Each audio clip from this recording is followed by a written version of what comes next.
Le grand problème de cette femme raciste et menteuse, c'est qu'elle a tous les droits. C'est-à-dire qu'elle peut se permettre de m'accuser tout, de tout ce qu'elle me fait sur moi, en fait. Et moi, je n'ai qu'un truc, c'est je dois fermer ma gueule. Non, ça marche pas comme ça.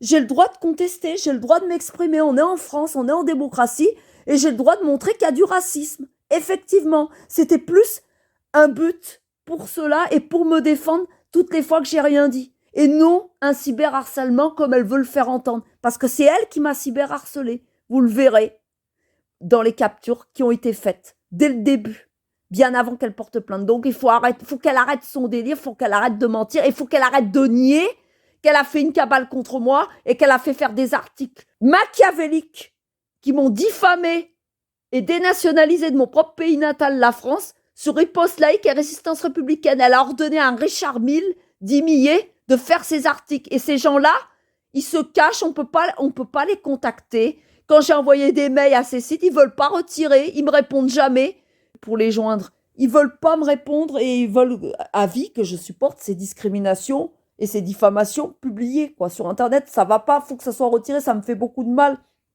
J'accepterai jamais de la vie que ces écrits restent sur Internet. Il faut effectivement que la justice fasse son boulot, qu'il les retire. Et il faudrait peut-être qu'il sanctionne Christine Tazin, Pierre Cassan, qui sont responsables de ces torchons, et ce Richard Mille, qui a participé à l'écriture de ces calomnies, qui sont très assassines.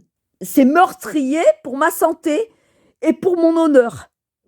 J'ai pas de fierté, mais j'estime tout de même que j'ai le droit d'être une Française, même si je le suis pas à 100% et que j'ai du sang polonais et tunisien, je mérite d'avoir ma place dans ce pays.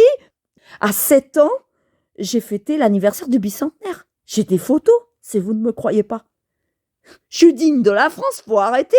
C'est moi qui ai trouvé cette citation, sans prétention. Chantons notre belle Marseillaise sans filer à l'anglaise. C'est pas quelqu'un qui aime la France qui écrit comme ça. Faut arrêter quand même.